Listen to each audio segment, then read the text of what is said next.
Assalamualaikum warahmatullahi wabarakatuh. Selamat berjumpa kembali dengan perkuliahan Manajemen Pemasaran 1. Kita masih di bab pasar. Pada kesempatan kali ini kita melanjutkan pada bagian ketiga dengan tema LGD versus STP. Dengan tema yang lebih kecil adalah segmenting. Nah, saudara-saudara, bahwasanya di dalam bisnis itu kita juga mengenal istilah lobby. Nah, lobby dalam LGD, judul dari slide ini adalah lobby dalam LGD. Apa maksudnya? L itu adalah lunch, G itu adalah golf, D itu adalah dinner. Dalam bahasa yang mudah, istilah ini kita sebut lobby, yaitu istilah yang lazim dipakai untuk mengadakan pendekatan atau mempengaruhi kebijakan orang lain dalam mengambil keputusan. Nah, ini di dalam masyarakat dunia yang modern seperti sekarang ini atau pada masa-masa yang lalu, ini dianggap sangat lazim, artinya makan siang, kemudian bermain golf untuk kelompok-kelompok tertentu, dan makan malam, ini adalah kondisi saatnya bisa digunakan untuk melobi bisnis mereka kepada siapa? Kepada para pembuat atau pengambil keputusan. Nah, jadi sarana ini dianggap sebagai gaya hidup bagi usaha untuk melobi itu. Nah, diharapkan dengan cara ini lobby bisnis tidak lagi digunakan di kantor, tetapi digunakan di luar kantor. Jadi seolah-olah ini adalah cara yang santai, informal, namun dianggap elegan.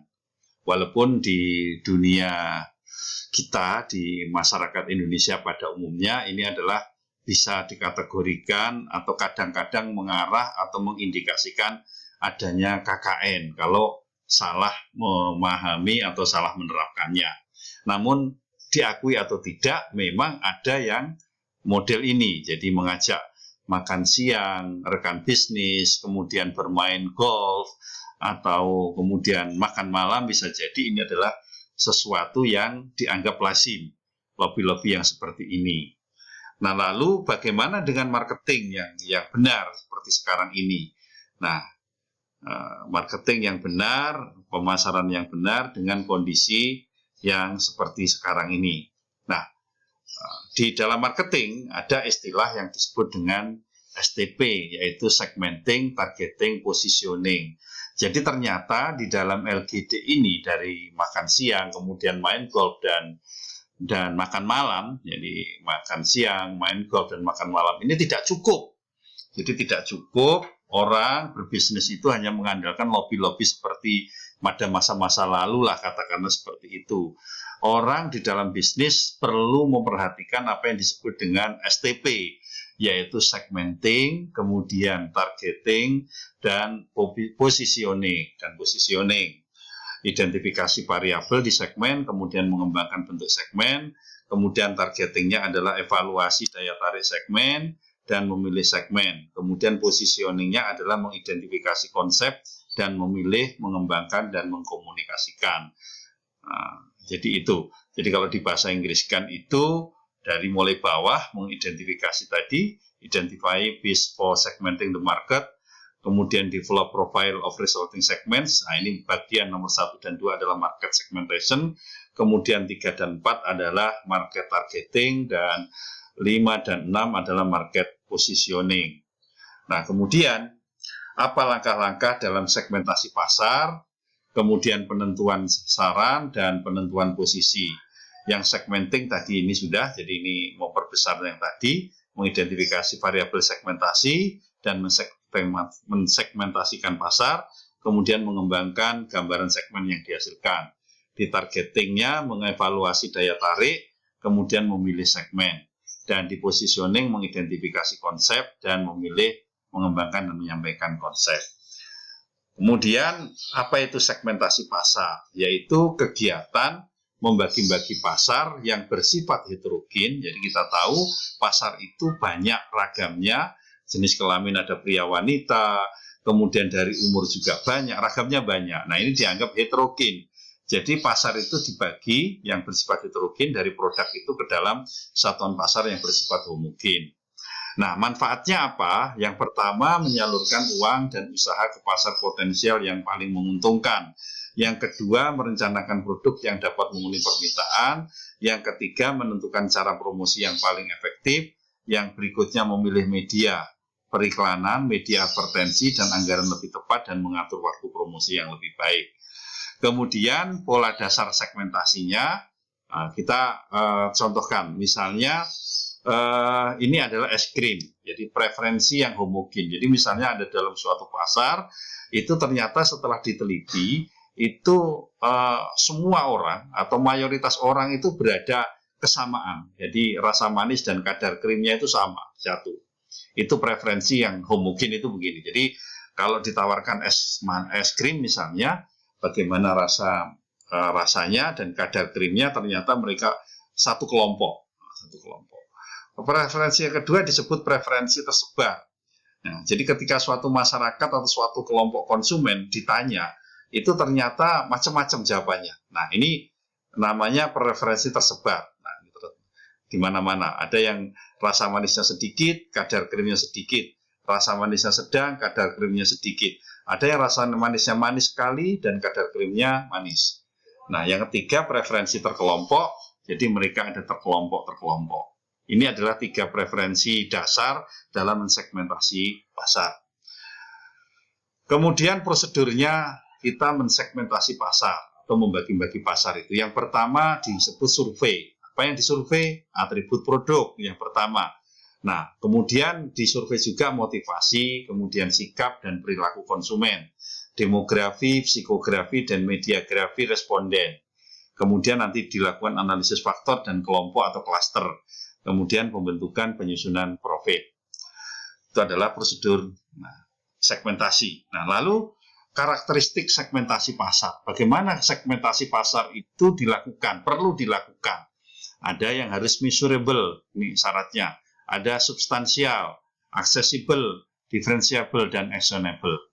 Jadi, segmentasi pasar itu bisa dilakukan. Yang pertama harus terukur. Jadi harus dapat membantu perusahaan dalam mengukur potensi pasar. Harus bisa membantu perusahaan melihat daya beli konsumen serta alokasi sumber daya. Yang kedua harus substansial atau banyak.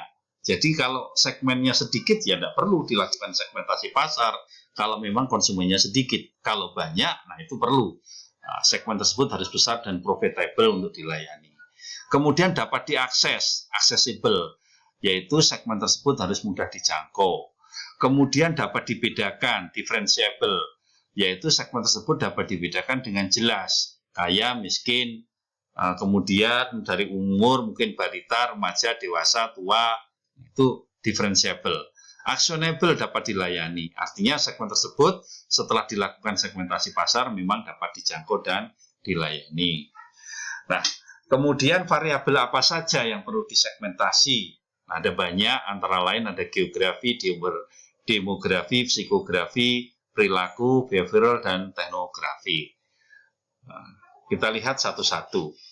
Yang pertama, geografi. Ada pasar konsumen, ada pasar produsen. Dari sisi geografi, kita bisa lihat ada bagian wilayah, kota, desa, provinsi, pulau.